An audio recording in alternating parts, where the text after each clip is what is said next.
To all of you. तो ये chapter को आगे बढ़ाते हुए मैं आज फिर एक नया वीडियो अपलोड करने के लिए तैयार हूँ।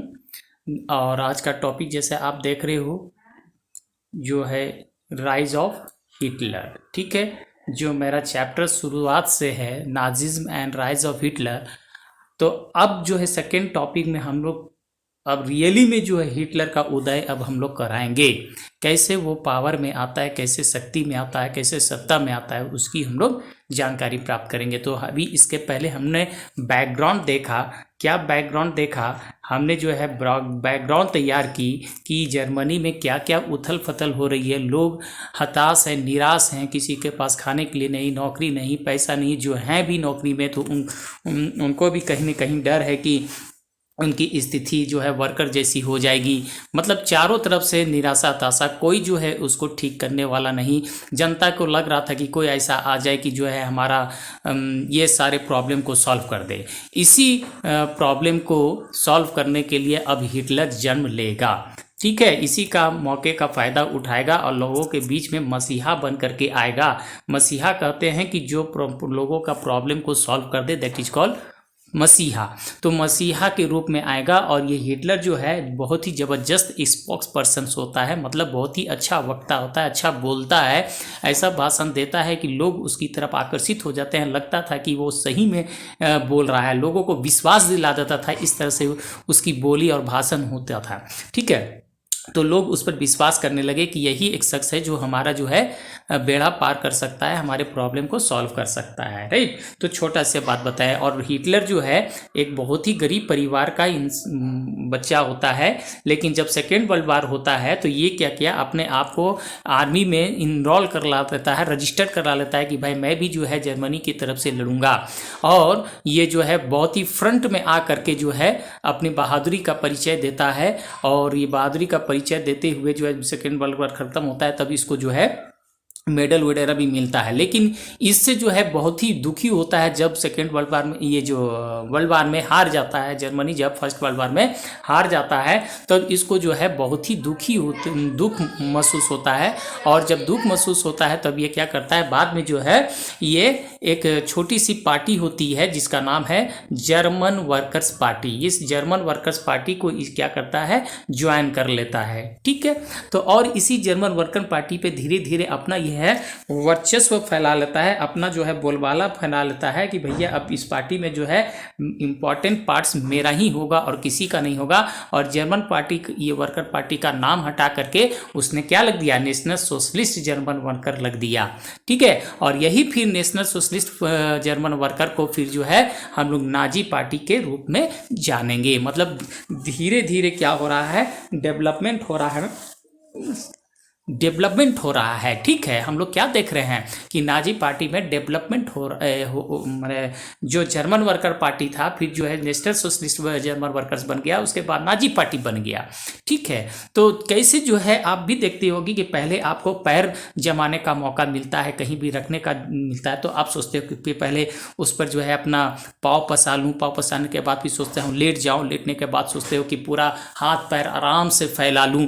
मतलब क्या करते हो, धीरे धीरे आप जगह को ऑक्युपाई करने लगते हो। बस उसी तरह से जो है यहाँ पर हिटलर को भी हम देख सकते हैं कि एक छोटी सी पार्टी को ज्वाइन किया और अपने एक्टिविटी से धीरे धीरे जो है उस पर वर्चस्व फैला लिया, अपना इन्फ्लुएंस फैला लिया उस पार्टी में, जर्मन वर्कर पार्टी को। और फिर जो है उसी का नाम चेंज करते गया और अपना एक नया आइडियोलॉजी, एक नया फिलोसफी प्रस्तुत करेगा जर्मन के सामने। उसी को हम लोग बोलेंगे नाजिज्म। ठीक है, नाजी पार्टी की जो फिलोसफी होती है उसी को हम लोग क्या बोलते हैं, नाजिज्म, जैसे मैंने फर्स्ट वीडियो में बताया था। ठीक है, तो अब यहाँ तक हमको लगता है कि आप लोगों को कोई दिक्कत नहीं होनी चाहिए कि किस तरह से जो है यहाँ पर ये जो है एक आदमी, गरीब बच्चा जो है आकर के जो है पूरे जर्मनी पर राज करेगा। ठीक है, चलिए, तो ये सारी चीज बात हो गई उनका। और इसने क्या किया था कि देखो, कोई भी कंट्री को रूल करने के लिए पहले उसके कैपिटल को क्या करना पड़ता है, सीज करना पड़ता है, उसके कैपिटल पर कंट्रोल करना पड़ता है। जैसे आपने इतिहास में भी देखा होगा कि जितने भी अटैकर्स आते थे तो दिल्ली पर आक्रमण करते थे और दिल्ली को जीत लिए तो इसका मतलब पूरा देश को आपने जीत लिया। राइट, चलिए, तो उसी तरह से क्या यहाँ पर भी बात बन रही थी कि जो है जर्मनी जो है बर्लिन को जीतना चाहता था। तो बर्लिन क्या था, यानी जर्मनी की कैपिटल थी। तो बर्लिन को अगर वो जीत लेता तो इसका मतलब वो जर्मनी पर राज कर लेता, लेकिन इसमें वो नाकाम रहा, वो सक्सेस नहीं रहा। उसको जो है कई बार अरेस्ट करके जो है जेल भी डालना पड़ गया। ठीक है, जेल में डाल दिया गया। फिर जो है बाद में छूटता है और फिर धीरे धीरे जो है अपना फिर वर्चस्व फैलाता है। फिर उसको कब मौका मिलती है, जब आपको याद होगा पिछले वीडियो में बताया था, ग्रेट डिप्रेशन जब हुआ था, लोग हताश थे, नौकरी छूट गई थी, वर्कर्स की नौकरी चली गई थी, फैक्ट्री बंद हो गई थी, लोग ताश खेल रहे थे, नौकरी नहीं मिल रही थी, लंबे कतार में जो है एम्प्लॉयमेंट एक्सचेंज में खड़े हुए थे।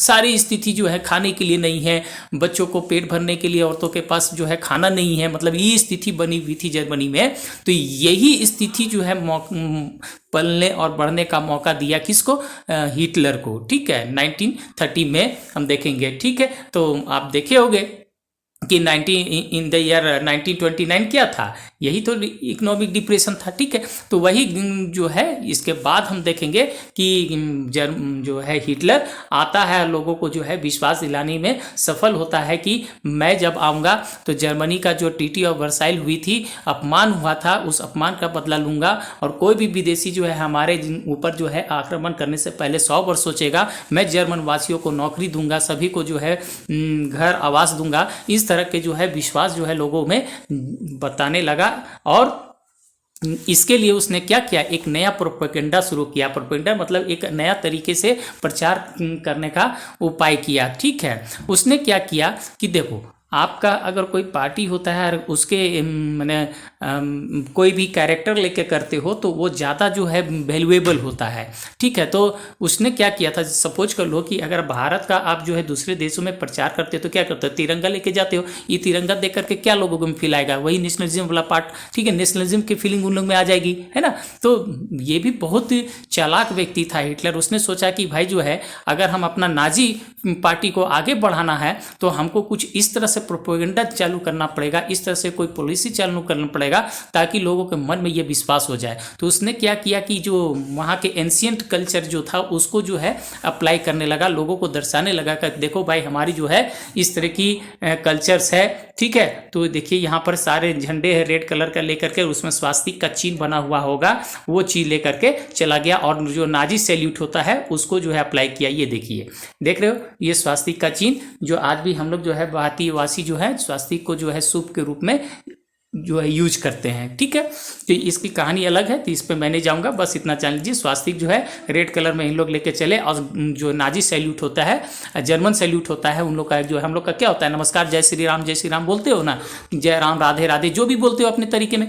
उस तरह से जर्मन के तरीके में भी वो जो है अपने स्टाइल में बोलने लगा। तो लोग समझ गए कि नहीं यही हमारा जो है मसीहा है, यही हमारे देश को आगे ले जा सकता है। लोगों को मैं मन जीत लिया, मतलब जो जर्मन चाहते थे कि इस तरह से हो वो भाप लिया था और भाप करके जो है अपनी स्थिति को मजबूत बनाने के लिए इस तरह से प्रोपेगेंडा चालू करने लगा, जैसे कि हमने हिस्ट्री में नेशनलिज्म का पार्ट पढ़ चुका है। ठीक है, तो वही चीज ये भी करने के लिए प्रयास करने लगा। ठीक है, तो जैसे तरह से यहाँ पर आप देख सकते हो जो मैं बताया, ट्रीटी ऑफ वर्साइल का जो रिस्टोर था डिग्निटी, जो वहाँ लॉस हो गया था वर्साइल ट्रीटी ऑफ वर्साइल में, वो डिग्निटी को वापस पाना चाह रहा था। ठीक है, तो यानी प्रोमिस्ड किया, वो सारे प्रोमिस्ड किया कि फॉरेन इन्फ्लुएंस जो भी विदेशी लोग हैं उससे मैं बचाऊंगा, जो भी षड्यंत्र रचेंगे, कॉन्स्पेरेंसी जो भी षड्यंत्र रचेंगे दूसरे देश या हमारे देश के लोग, उससे मैं जर्मन को बचाऊंगा। ठीक, तो कौन नहीं चाहेगा कि भाई हमारा देश तो ऐसे ही डूब रहा है तो कोई तो आए। तो देखो स्थिति जब खराब होती है, जब आप रो रहे होते हो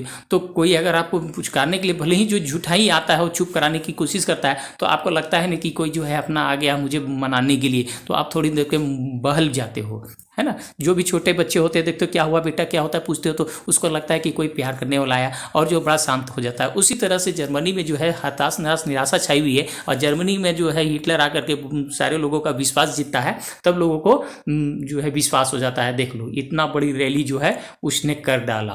ठीक है, कब ये सिचुएशन, तो क्वेश्चन यहाँ से भी आ जाएगा कि सिचुएशंस कब जो है हिटलर को आगे बढ़ने का, राइज पावर आने का मौका मिला। तो आप बड़ी आराम से लिख सकते हो in the year of 1929-93 during the economic depression, जो आर्थिक मंदी छाई थी पूरी दुनिया में 1929 के समय में, उसी समय जो है इसको जो है बढ़ने का मौका मिला। क्यों? क्योंकि उसमें हम देखे थे आर्थिक मंदी में कि स्थितियाँ क्या बनी थी। ठीक है, उस सारी चीज़ को आप डिस्क्राइब कर दोगे तो आपका आंसर बन जाएगा। ठीक है, तो चलिए जो जो मैं बताया वही सारा चीज़ है, आप उसको देख लीजिएगा। ठीक है, तो यहाँ पर देखिए उसको क्या कह रहा है, मसीहा के रूप में मानने लगा। ठीक है, तो यहाँ तक बात बन जाती है। ठीक है, चलिए अब आगे हम लोग देखेंगे कि इसमें, ठीक है, नेक्स्ट स्लाइड में अब हम लोग देखेंगे the destruction of democracy.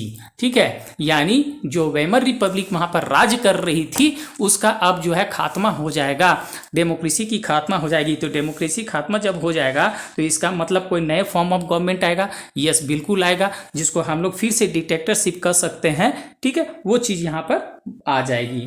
Right, तो चलिए देखते हैं हम लोग यहाँ पर क्या बात बनती है। ठीक है, तो इंडस्ट्रियल जो है यहाँ पर सॉरी एक सेकेंड, तो उसी कड़ी को आगे बढ़ाते हुए जो मैंने फर्स्ट वीडियो अभी बनाया इसके पहले, ठीक है, द राइज ऑफ हिटलर, उसके बाद अब देखेंगे जब उदय हो जाता है हिटलर का तो वो क्या करेगा, चुपचाप तो बैठेगा नहीं, जो उसके अगेंस्ट में आएगा सबको चाहेगा क्या करेगा, वो क्रश करना चाहेगा, जो भी पार्टी होगी उसको पहले बैंड करेगा। क्यों? क्योंकि अब वहाँ पर वो कैसा पार्टी चला चाहता, डिक्टेटरशिप। डिक्टेटरशिप का मतलब क्या होता है आपको पता होगा, डिक्टेटरशिप का मतलब जितना भी पावर है सब एक ही आदमी के पास कंसंट्रेट होगा।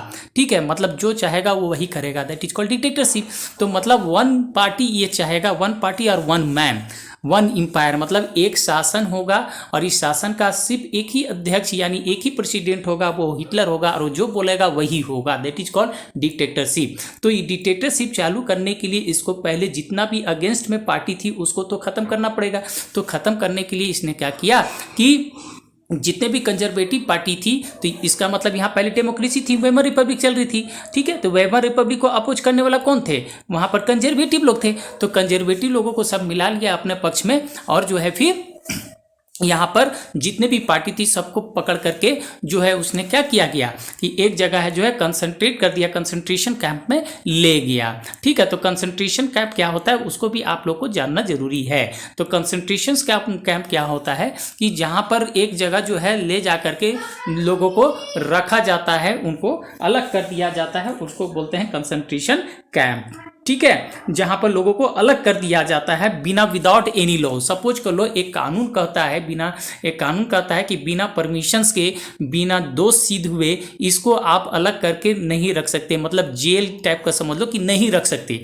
लेकिन यहाँ पर जो है कंसंट्रेशन कैंप हो गया कि जो पार्टी नाजी पार्टी के फिलोसफी या हिटलर के अगेंस्ट में जाएगा उसको सब पकड़ करके एक जगह कंसंट्रेट कर देंगे, मतलब आइसोलेट कर देंगे, अलग कर देंगे, एक जगह रख देंगे, उसी को बोलते हैं कंसंट्रेशन कैंप। और इसी कंसंट्रेशन कैंप में जो है इन लोगों को बहुत ही प्रताड़ित करता था, बहुत ही टॉर्चर करता था हिटलर। ठीक है, तो अब सोचो कितना डर का माहौल बना दिया कि कोई भी अगर करेगा पकड़ करके चल भैया यहाँ तो आ जा, तो कौन जो है इसके अगेंस्ट में जाएगा, नहीं जाएगा। तो हिटलर जो है वाही लूट रहा है कि भैया चलो अब जो है मेरे अगेंस्ट में कोई आने वाला नहीं है। वो कहा करता था कि one man one party one empire होना चाहिए। ठीक है, तो इस तरह से वहां पर बात बन जाती है। ठीक है, उसके बाद पूरे अपने को जो है साबित करने के लिए कि मैं जर्मनी का मैं ही एक इकलौता जो हूँ क्या शासक हूं, उसने इसके लिए क्या करना पड़ेगा, पार्लियामेंट में कुछ तो एक्ट लाना पड़ेगा। इसलिए उसने 1933 में इनेबलिंग एक्ट लेकर के आ गया। तो ये भी इंपॉर्टेंट क्वेश्चन है, आप लोग का एग्जामिनेशंस में आता है कि व्हाट इज इनेबलिंग एक्ट, क्या है लिखिए। तो ये अब कब पास हुआ ये भी क्वेश्चन आ जाता है कि कब पास हुआ इनेबलिंग एक्ट, तो 3 मार्च 1933, ये भी याद रखिएगा। ठीक है, तो एक्ट क्या हुआ था कि जर्मनी में डिक्टेटरशिप ला दिया था, इस एक्ट के तहत जो है डिक्टेटरशिप ला दिया था। इससे पहले हमने क्या देख रहा था, इससे पहले हम देख रहे थे कि वहां पर वेमर रिपब्लिक यानी डेमोक्रेसी थी, तो डेमोक्रेसी को खत्म करके अब वहां डिक्टेटरशिप ले आई, एनेबलिंग एक्ट। तो हिटलर को इस एक्ट के अनुसार क्या हुआ कि हिटलर को सारे पावर मिल गया, जो पार्लियामेंट के जो भी पार्लियामेंट को फॉर्मेशन, तो पार्लियामेंट जहां भी होगी वहां तो डेमोक्रेसी ही होगी, तो पार्लियामेंट को खत्म करने का उसके पास शक्ति आ गई, अपने इच्छा के अनुसार जो है कुछ भी कर सकता था। हिटलर। ठीक है, तो यही है इनेबलिंग एक्ट। ठीक है, तो इसने क्या किया कि जितने भी पॉलिटिकल पार्टीज थी, जितने भी ट्रेड यूनियन थे, सबको क्या कर दिया, बैंड कर दिया, बंद कर दिया। सिर्फ एक ही पार्टी रहेगी, और कौन पार्टी रहेगी, नाजी पार्टी रहेगी, और इसके एफिलिएट्स यानी जो इसका समर्थन करेगा वही पार्टी रहेगा, इसके अगेंस्ट में जो जाएगा वही कंसंट्रेशन कैंप में बंद हो जाएगा। तो सोचो कितना जो है ये भयानक काम कर रहा है जर्मनी में, है ना। तो ये चीज हो गया। धीरे धीरे क्या किया, इनेबलिंग एक्ट के ही तहत जो है अपना पावर को दिखाते हुए जो भी है कम स्टेट पे जो है पूरा कंप्लीट कंट्रोल कर लिया, यानी जर्मनी पे पूरा कंट्रोल कर लिया। कैसे, जो अपने अंडर में कर लिया, जितने भी पैसा था, फिनांस था, पैसा सब अपने अंडर में कर लिया। मीडिया यानी जो भी न्यूज़पेपर या टीवी या आर्टिकल, बुक्स जितने भी थे सब अपने अंडर में कर लिया कि जो हम बोलेंगे वही छापो, जो बोलेंगे वही दिखाओ, जो हम नारा देंगे वही चीज़ उसको बोलो, है ना। तो आर्मी को भी अपने अंडर में ले लिया, जुडिशरी मतलब सारा हक, मतलब एक राजा बन गया, समझो ना। राजा का भी वही चीज़ होता है ना कि आर्मी, जुडिशरी, सब मिलिट्री उसी के हाथ में रहेगा। उसी तरह से ये नए फॉर्म में एक डिक्टेटरशिप लेके आता है, राजा बना हुआ है जर्मनी का। ठीक है, तो ये सारी चीज होती है। उसके बाद और क्या किया कि समाज में कोई विरोध ना करे, इसलिए उसने एक स्पेशल एजेंसी, नए फोर्स का क्रिएशन किया कि भाई जो देखो तुम एक्टिविटी कि जो नाजी पार्टी के अगेंस्ट में या उसके एफिलिएट्स के अगेंस्ट में कोई चीज बोल रहा है तो उसको पकड़ो और जाकर के डाल दो वहीं कंसंट्रेशन कैंप में और उसको टॉर्चर करो, है ना। तो ये सारी चीज पार्टी बन करके वहां पर आती है। ठीक है, तो ये जो है सिक्योरिटी फोर्सेस उसने बना दिया। तो नाजी पार्टी जो चाहता था उसी टाइप से ये लागू करता था लॉज को और फॉलो करता था गाइडलाइंस नाजी का। ठीक है, तो ये सारी चीज वहां पर हो रही है घटना। ठीक है, तो मतलब एक जो है वहां पर डर का माहौल बना देता है जर्मनी में। तो यहाँ पर देखा कि अपने आप को पक्का रखने के लिए, सुरक्षित रखने के लिए हिटलर कोई कसर नहीं छोड़ रहा है। चाहे उसके अगेंस्ट में कोई भी हो, उसके फेवर बोलने वाले भी जो होंगे, उसके एसोसिएट्स भी होंगे, उसका भी बुरा हाल करेगा। यदि उसको शंका हो जाता है, उसको अगर डाउट हो जाएगा कि भाई ये मेरे अगेंस्ट में बोल रहा है, तो उसको भी पकड़ करके कंसंट्रेशन कैंप में डालते हुए उसको देरी नहीं होती थी। मतलब कोई भी अगेंस्ट में उसका नहीं बोल सकता है।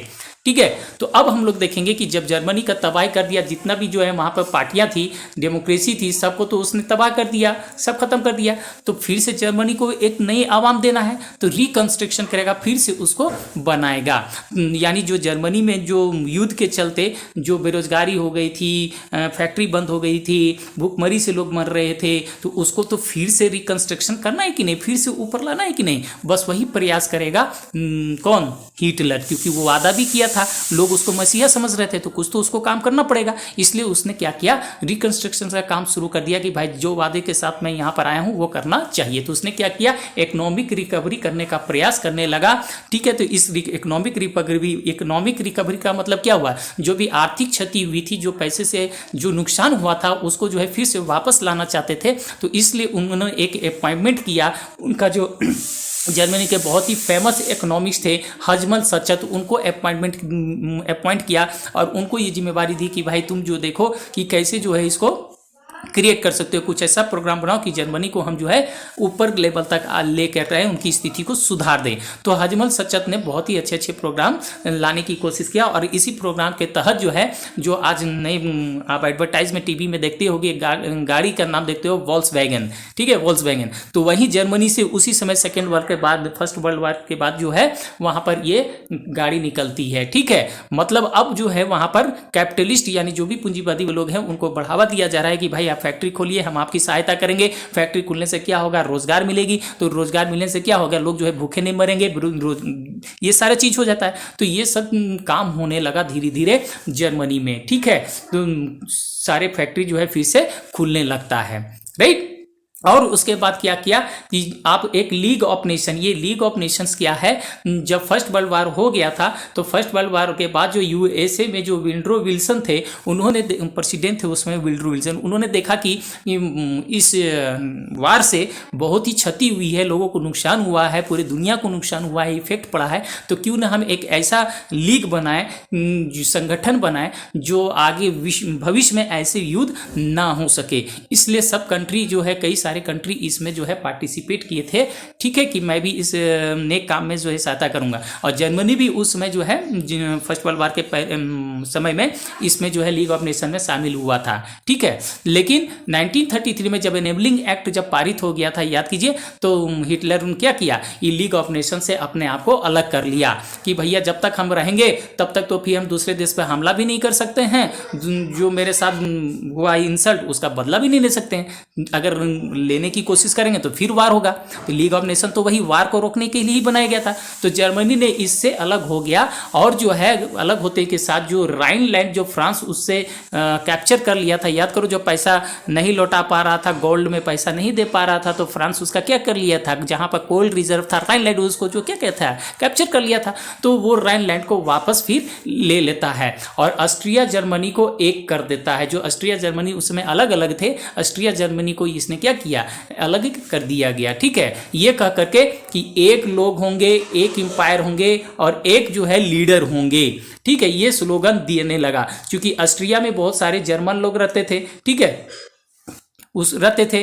तो बोले कि जहाँ जहाँ जर्मन होंगे तो ये अलग अलग जर्मन और बोलने वाले अलग अलग क्यों रहेंगे, एक एम्पायर बन जाओ, यूनाइट हो जाओ। तो ये स्लोगन दे करके लोगों को जीतना शुरू कर दिए, जो भी टेरिटरी थी लोगों टेरिटरी को जीतने लगे, ठीक है। इसके बाद इसने क्या किया, एक बहुत ही ब्लंडर किया, बहुत ही मिस्टेक किया अपने जीवन में, भयंकर भूल किया जिसको कह सकते हो, है ना। उसने क्या किया, जो भी है जर्मन स्पीकिंग पीपुल, जहाँ भी जर्मन बोलते थे, जहाँ भी जर्मन बोलने वाले लोग थे, उस एरिया को उसने जीतने लगा। तो चेकोस्लाविया में जो है सुडेनलैंड है, ठीक है, ये यहाँ चेकोस्लाविया के अंडर में एक जगह था सुडेनलैंड, वहाँ पर जर्मन लोग बहुत रहते थे। तो जर्मन लोग रहने के कारण इसको भी क्या किया, इस पर भी अटैक करके जीत लेता है, ठीक है।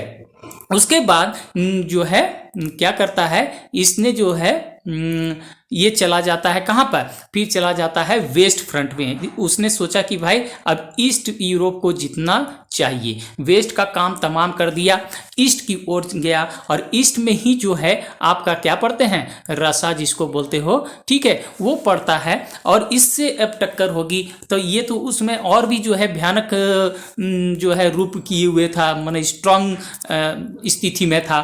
तो अब ये जो है वहाँ पर चलता है, ठीक है, जाने के लिए चलता है। लेकिन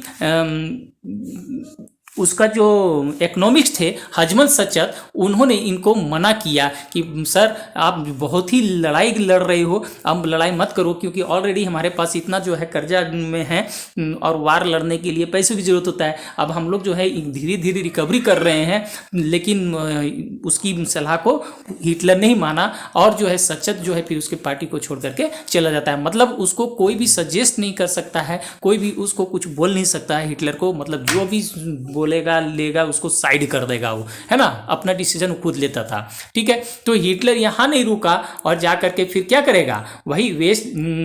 तो इसको अब समझने की कोशिश कीजिएगा कि ये जो है वेस्ट को क्यों गया, ये ईस्ट यूरोप को जीतना क्यों चाह रहा था, क्योंकि बहुत बड़े भाग को जीत चुका था, ठीक है, जहाँ भी जर्मन पीपुल लोग थे। तो जर्मन लोगों को खाना भी चाहिए, रिसोर्सेज चाहिए, और जर्मन लोगों को बसाने के लिए जगह भी चाहिए। तो इसके पास यहाँ जो है स्पेस कम पड़ गया, इसलिए उसने सोचा ईस्ट यूरोप को क्यों ना जो है हम कैप्चर कर ले। यहाँ ईस्ट यूरोप में बहुत बड़ी लैंड है, यहाँ अगर जीत लेते हैं तो मेरा जो है फुलफिल हो जाएगी, नीड रिक्वायरमेंट हमारी जो भी ज़रूरत है वो हमारी फुलफिल हो जाएगी। और यही सोचकर जो है ईस्ट यूरोप में, रसिया में वो क्या करता है, आक्रमण करता है, जो है अटैक करता है। तो जैसे ही उसके आर्मी जो है जर्मनी के जो है पहुँचते हैं, मतलब एंट्री करते हैं, तो वहाँ के जो सैनिक हैं, सोवियत जो वहाँ के सैनिक हैं, इन्होंने बहुत चारों तरफ से सैनिक को घेर लेते हैं, जर्मन सैनिक को घेर लेते हैं,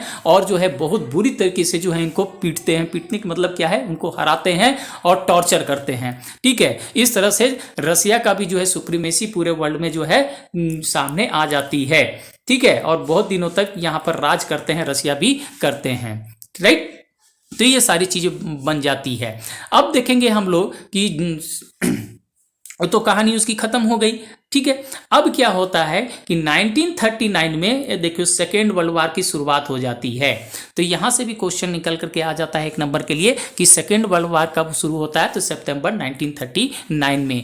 कब कैसे होता है, तो ये जर्मनी जो है पोलैंड पर आक्रमण कर देता है। ये पोलैंड जो है भाग होता है एलाइज पावर का, वहां पर होता है इंग्लैंड का, वहां पर हित होता है।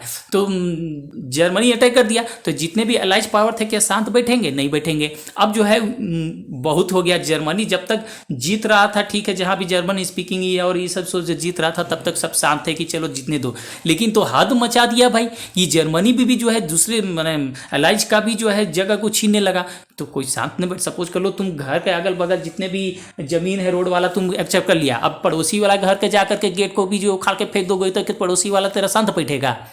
लड़ाई ही नहीं करेगा।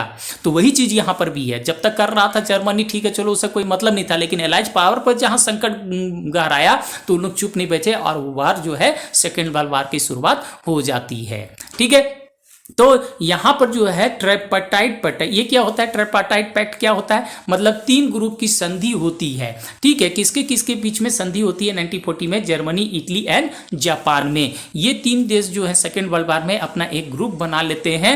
तो इससे क्या होता है, जर्मनी और पावरफुल हो जाता है। यार इतने इटली भी, जापान भी मेरे साथ आ गया, और इटली जापान भी उसमें अपने जो है पावर को एक्सपेंड कर रहे थे दुनिया में। ठीक है, जब पावर अपना एक्सपेंड कर रहे थे जर्मनी जैसा, तो सब एक हो गए। तो हिटलर को और पावर मिल गया कि भैया अब तो हम कुछ भी कर सकते हैं, है ना। तो इसने क्या किया, हिटलर जो है यहां पर देखिए 1940 तक जो है हिटलर सबका सर दर्द बन गया। मतलब इतना तबाही मचाने लगा कि पूरे दुनिया में जो है सर दर्द के रूप में जाने लगा। भाई जहां जाएगा ये परेशानी ही लाएगा।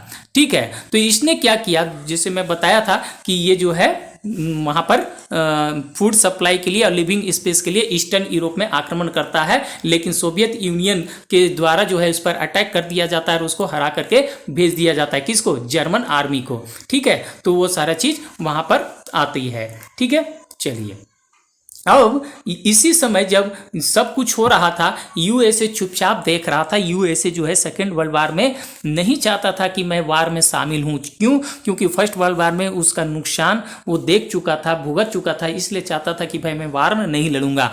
लेकिन उसको मजबूर किया गया कि भाई तुम जो है लड़ो ही। कैसे मजबूर किया गया? तो पैसिफिक रीजन, जो भी पैसिफिक यानी पैसिफिक ओशन था, उस रीजन में जो है इसका कंट्रोल था और नेवल बेस था। नेवल बेस का मतलब क्या होता है, देखते होंगे कि समुद्री जहाज जो होती है, समुद्री जहाज जो होती है, यहाँ से एरोप्लेन उड़ती है दूसरे देशों में लड़ने के लिए। तो यहाँ कंट्रोल था, पैसिफिक रीजन में यूएसए का कंट्रोल था और यहीं पर उसका हवाई जहाज का अड्डा था। यहीं से वो हवाई जहाज उड़ती थी और जिसको लड़ाकू विमान बोलते हैं, वो लड़ाकू विमान उड़ता था और दूसरे देशों को हराने के लिए प्रयास करता था। तो इस एरिया पर क्या किया, जापान क्या कर रहा था, पूरे ईस्टर्न फ्रंट में जो है सबको जीत रहा। छोटा सा देश था लेकिन सारे देश को जीतते जा रहा था। फ्रेंच इंडो चाइना को भी उसने जीत लिया। अब प्लानिंग करने लगा कि यूएस नेवल पर हम अटैक करेंगे। ठीक है, तो जब यूएस नेवल पर, तो जापान को सपोर्ट कौन किया? हिटलर किया। ठीक है, हिटलर का सपोर्ट मिल गया जापान को कि ठीक है तुम अटैक करो, हम तेरे साथ हैं। तो क्या किया, ये जापान जो है बिना सोचे समझे जो है क्या कर दिया, बड़के भाई पर जो है अटैक कर दिया। बड़का भाई शांत रहेगा, ये तो छोटा सा भाई है, बहुत ही जो है फुदक रहा है। जब किसी के पास थोड़ी से पैसा आ जाता है तो थोड़ा सा क्या करता है, दिखाने की कोशिश करता है कि भाई मेरे पास भी पैसा है। लेकिन जो बड़े वाला पैसा है वो तो तुम्हारे मूर्खता पर क्या करेगा, हंसेगा कि अभी भी जो है पड़ रहा है, पैसा मिला है तो इसलिए उड़ रहा है, ऐसी ना। तो वही जापान भी जो है उस समय क्या कर रहा था, उड़ रहा था। तो यूएस क्या किया, ये जापान क्या किया कि उसने जो है यूएस जहां नेवल बेस था तो उसका नाम क्या था, पर्ल हार्बर। ठीक है, जहां पर पैसिफिक रीजन में जहां यूएसए का नेवी बेसल था उस जगह पर पर्ल हार्बर, यहीं पर जो है पर्ल हार्बर में ही जो है यूएस बेस था। इसी पर क्या किया, बॉम्ब कर दिया, मैंने बम पटक दिया। कौन? जापान। अब गुस्सा आ गया यूएस को और यूएसए क्या किया, वर्ल्ड वार में कूद पड़ा। यूएस सेकेंड वर्ल्ड वार में। तो क्वेश्चन यहां से भी आ जाएगा कि यूएसए वर्ल्ड वार में क्यों कूदा, क्यों जो है इंटर किया, क्या कारण था। तो यही कारण है, आप लिख सकते हो। ठीक है, और जो है वार जो है 1945 में ख़त्म कर देता है। ठीक है, 5 ही साल में सलट देता है यूएसए। क्यों? क्योंकि यूएसए जो है एटम बम जो सबसे पहले वार जो में एटम बम और हाइड्रोजन बम जो शुरुआत होती है इसी वार में शुरू होती है। एटम बम पटक दिया हिरोशिमा इन जापान। आज भी जापान जो है इस बम से जो है जहर का सामना करना पड़ रहा है। वहाँ के बच्चे आज भी अपंग पैदा होते हैं, इतना खतरनाक है एटम बम। तो इसलिए जो पूरे देश जो है चिल्लाते हैं ना मेरे पास न्यूक्लियर बम है, यानी न्यूक्लियर बम क्या, हाइड्रोजन बम और एटम बम कि हम पटक देंगे। तो पटकने से क्या होगा जी, जो 1945 में पटका था यूएसए जापान में, आज भी वहाँ बच्चे पंग ले रहे हैं। तो सोचो सारे देश एक दूसरे को अगर पटकना शुरू करेंगे तब तो धरती ही खत्म हो जाएगी, गोल हो जाएगी। तो केवल धमकी देते हैं, पटकने के लिए किसी के साहस नहीं है। अगर पटकेंगे एक तो अगला 4 पटक देंगे, सब जान रहे हैं कंट्री में। ठीक है, तो इस पर अलग टॉपिक हो जाएगा, वो बताएंगे बाद में। तो इस तरह से जो है 1945 में ख़त्म हो जाता है। कैसे? 1945 में यूएसए क्या किया, जापान पे हिरोशिमा नागासाकी में जो है एटम बम पटक दिया और जापान तबाही। यही 2 शहर थी, नागासाकी, ठीक है, नागासाकी और हिरोशिमा। ठीक है, हिरोशिमा, यही 2 जगह था, आइलैंड था। जापान क्या आइलैंड है, यही मेन 2 लैंड थे जहां पर मेजर पॉपुलेशन जो है जापान की रहती थी और डेवलप्ड एरिया था। और यही दोनों एरिया को ख़त्म कर दिया यूएसए, ले अब तू उड़, जापान सरेंडर कर दिया। तो इसके पार्टी भी जर्मन लोग और जो इटली भी थी वो भी देखा रही यार ये तो इतना ताकतवर था, उड़ रहा था, तो वो लोग भी क्या कर देंगे, सब सरेंडर कर देंगे। और इस तरह से वर्ल्ड वार क्या होंगे, सेकेंड वर्ल्ड वार का भी जो है खात्मा हो जाएगा। ठीक है, तो इस तरह से हमने बात आज देख लिया कि किस तरह से जो है हिटलर आता है, फिर जो है लोगों को अपने आप को वहाँ इस डिक्टेटरशिप करने के लिए उसने क्या क्या करता है। ठीक है, उसके बाद जो है करने के बाद सबको शांत करने के बाद कैसे जो है रिकंस्ट्रक्शन का काम करता है, ये सारी चीज़ आज इस स्लाइड में देख लिया। नेक्स्ट टॉपिक में जो देखेंगे 2 वीडियो और बनेंगी, उसके बाद इस चैप्टर को मैं समाप्त कर दूंगा। और प्लीज़ अगर आपको वीडियो पसंद आ रही है, अगर वीडियो तो पसंद नहीं आएगी बट जो मैं पढ़ाया हूँ वो जरूर समझ में आ रहा होगा, मुझे इतना विश्वास है। वीडियो में मैं थोड़ा सा हाई फाई करके नहीं देता हूं, लेकिन आप सुने, ध्यान से सुने। मैं एक ही चीज़ को मैं डिफाइन किया हूं, एक ही चीज़ को एक्सप्लेन किया हूं, कहां कहां से क्वेश्चन बन सकता है। अगर आप मेरे वीडियो को बढ़िया से अगर सुनेंगे तो निश्चित रूप से क्वेश्चन किसी भी रूप में आएगा, आप आंसर कर सकोगे। ठीक है, चलिए लाइक करना, शेयर करना मत भूलना और सब्सक्राइब करना मत भूलना। Thank you.